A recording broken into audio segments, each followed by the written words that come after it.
The future of media convergence. Now this is thoughtful.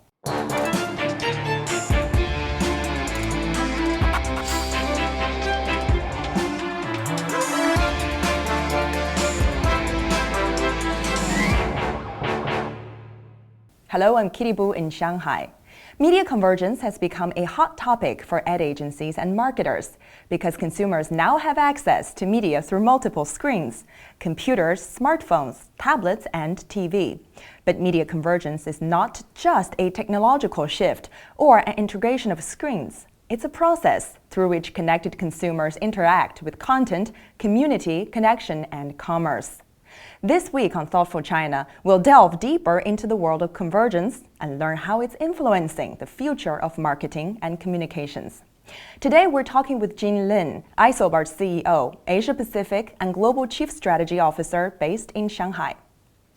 Jean, thanks for coming in today. Technology has forever changed the world we live in, and it changed the consumer's relationship with brands. And we're now living in this new media world that has been labeled by the industry as convergence. So in your view, what is the world like now? Okay. Starting from, I think, year 2008, Isobar actually have paid attention to the world of convergence. And that was the time we actually have a concept called Convergence 4.0. And in that new world, we actually noticed there are a few key pillars that actually help to construct the world. So one of which is obviously content, which is very, very important in influencing consumers' point of view. The other one is community. Actually, that's empowered by the social network and all the other social tools that actually emerge from new technology. And the fourth one is called connection. That's actually powered by mobility and searchability of content. Then the first one is commerce. Now that the convergence of e-commerce and retail actually make the world very, very different. So with all those factors, that's actually how we see the convergence are, because a lot of people talk about convergence as if it's a convergence of screens, because they're mobile screens, TV screens, and PC screens. But what we see the convergence is actually the convergence of all the four pillars that we talk about: content, community, commerce, and connection. That's a real convergence that actually changed the consumer's life. I'm interested in your four pillars. Let's get to one of them, content. So what is the characteristic of content in your view? I think right now it's almost obsolete to talk about just advertising, because that's the pillar of the entire industry. But right now, if you're talking about influencing consumers, you really need to look at it from a content point of view. And the way we look at the new content, it actually has three characteristics that actually need to coexist in the current branded content area. So the first one is still advertising, so that doesn't change. That's actually appealing to consumers with an insight and influence their thoughts. The second part is what we call utility. That's a technology tool, gadgets, and way and functionality that actually help the consumer to take actions and make use of the content itself. So it could be a share button, it could be something that you can upload as a photo, and it could be other tools that help you to utilize the content and spread it. And the third one is entertainment. So it's, all content need to be entertaining in a way to consumers to make them able to pass it on, take it forward, and make it their own. So that's actually the key characteristic we believe in the new content age. You just now mentioned that Isobar started paying attention to convergence as early as 2008. Yep. Now, if I remember correctly, that's the year of the Olympics, and a lot of people's eyes were on TV screens instead of other screens. I was just curious, what made you realize that convergence was going to take off in the future, and it was important for a company like yours before it actually took off in China, for instance? Okay. When we look at convergence, obviously it's an observation from across the world and what happened with all market. Obviously, during the time of the Olympics, a lot of people are fighting for the eyeballs on TV screens. However, you can see, if you look at the history of the tools and technology development, you can see that a lot of mobile devices actually start to play a role when there is a global competitions going on. So for example, mobile TV, in the past it has no influence, but because of its timely distribution of the content of the Olympic Games, actually start to play a closer role in consumers' life. I think what I want to say is that technology alone is not enough in making the convergence happen. Technology available is only there, and it will only be meaningful if consumers decide to take it on and make it their own. So I think Olympic is an interesting moment while all the marketers are all looking at TV screens. The consumers start to actually converge and come up with different habits of viewing. And that's a time we start to think that the critical mass is going to happen sooner than we think. That's interesting. So when people are actually looking at TV screen, that's when you realize this could be a turning point in business. Yep. So you talked about mobile phone. Obviously, mobile phones have increasingly become a key factor influencing consumers' engagement. So how do you think this will impact the communications business? I think if there's one thing that's going to influence the communication business, it is a theory that we call mobile app. Because if you look at consumer brand relationship, increasingly, consumers develop their first relationships with brand, probably not from TV or PC screen, but from a mobile screen. But this is typically not how brands start to plan for their user experience interacting with consumer.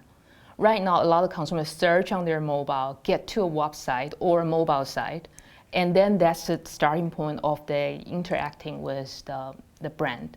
So mobile app is a different construct in the way that you plan for marketing communication. It is to say that a brand relationship could start from that screen app, and you really have to think of a different way in attracting your consumers because it's no longer using what's happening offline and merge it to digital. So it's a very, very different theory, and it's a very, very different process in the way that you're developing the marketing plan. Let's talk about this new project that Isobar works with MIT on. It's a new group called the Now Lab around the world. Could you tell me a little bit about this group and what you're trying to do? Okay, so one thing that we found out in the process of interacting with technology is interesting because you can see that nowadays the tenure of CMOs have been shorter and shorter. So all the CMO is critical and is really focused on what they can make happen today rather than really 5 years later, because all the brands are actually facing a lot of competitions. They need to make sure that things happen quicker. But also, I think people realize the importance of innovation as well, because that's what sets you apart and make you a different brand in front of consumers. So what we're thinking at that time is how can we scale innovation earlier and easier across the world, considering the different digital landscape in different markets. So let me give you an example. If you look at Korea in Asia Pacific and around the world probably is the market powered by broadband and all the different digital devices, so IPTVs, interactive TVs, and mobile, as well as PCs. They're an integrated multi-screen platform enabled to consumers to interact with the brands. So mobile commerce and IPTV shopping and all that is integrated with content a lot earlier than a lot of other companies in a lot of markets around the world. So that's the reason why what we think is that it will be wonderful if we can make use of what happened in Korea and make sure that when the technology evolved to other markets, our people in those markets knows how to deal with a scenario like smart TV beyond just smartphones and able to make usable content and technology tools to interact with consumers. So that was a starting point, coupled with actually a partnership of MIT Media Lab. Last year, Aegis Media Group, our parent company, signed a deal with MIT's Media Lab, talking about partnership for 3 years and beyond. And I think the key thing there is a lot of MIT Media Labs experiment and the students' idea we'll get a first-hand access to, and we can think of ways to commercialize it for our clients and make sure that all those innovations actually play a role in the future of the communication with clients. So that's a source of inspiration in our Now Lab. So two sources there to help our client better. One is make use of the digital landscape in different markets to ensure that we can learn from the earlier adopter of a certain technology, and that will help our market like China. It's when we are embracing the convergence. Secondly is using all those innovations coming from pure mind of students in MIT's Media Lab and ensure that our client can get benefit from it. Interesting. So let's talk about your purple ocean theory and what it means for advertisers specifically. So we were joking about it. I think the Blue Ocean Strategy as a book was quite popular a few years ago, talking about all the corporations need to focus on finding and defining a blue ocean for their brands, trying to find a place that bring them away from just the price competition. We think that strategy is still valid, but considering the global financial crisis and stability, and the world is a flatter place right now, that you're all influenced by what other countries are doing and what happened to other countries, considering, of course, right now the European potential crisis globally, and also in light of the CMO's shorter tenure. We think that the convergence is not only happen in the consumer and technology. I think convergence also happen with the way that the brand is looking at their strategy. So right now, the blue and red ocean, which is referred to as the price-cutting game for brand, it's actually converged because every brand needs to look for the most effective way and efficient way as well to make sure that their business is sustainable. So the blue and red ocean is converged into a purple ocean right now. And no one can avoid it. No one can really say to themselves, I'm focusing on finding the blue ocean alone. What you have to accept the fact is that even when you find a small segment of the potential blue ocean, what you're facing is really the massive purple ocean in front of you, that you need to find a better way of activating and efficiently deliver whatever your visions are to ensure that the brand is sustainable in the long term. So that's our theory on purple ocean. So the question for individual company is how purple you want it to be. Exactly, how purple you want to be. And for some industries, actually it's more lucky that you can find a larger blue ocean. Right. But for some industries, it's more of a red. Yeah. Sort of leaning towards purple. So it's a different grading of purple, as you refer to, and it's very, very interesting the way we have to deal with the new convergence with the cost efficiency. So Jean, what do you think Isobar could do better in terms of adapting into this media convergency world? I think there are a few things that we're trying to do better along the process. I think one thing is obviously, it's probably something the entire industry have to do better, is to how to marry data with creativity better. Because data is the new king right now in the marketing communications world, and people are still looking for ways to cope with the new world of convergence and finding new KPIs and measurement. So that's really a part that we as an industry need to do better, and Isobar is obviously making the effort to get there.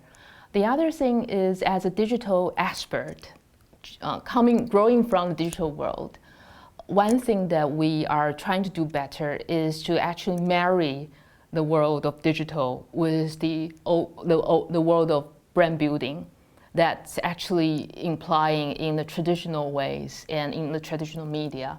I think there are a lot of things that we need to do in connecting the dots together to make sure that the client do not have to connect the dots themselves. So that these are the two things that I think Isobar can definitely do better. Okay, we're running out of time, so let's end this with one last question. In your mind, is Asia more innovative than the West in terms of digital marketing? I think Asia got a very good chance. I mean, so for example, a large part of Asia is, of course, the influence of China alone. And China got many, many interesting ideas, replicating what happened outside, but adding in new innovations that's suitable for this market. So that's driving the China's digital development. So in a way, you can say that if innovation is not creating something from scratch, it is a perfect opportunity to take something that's already there, add to that, and make sure that it actually be more attractive and influence consumer much more. In markets like Korea and Japan, obviously in the mobile place, I think it has more opportunity to be innovative than the Western world, given the market size and given the infrastructure that has been there in the market and in the country.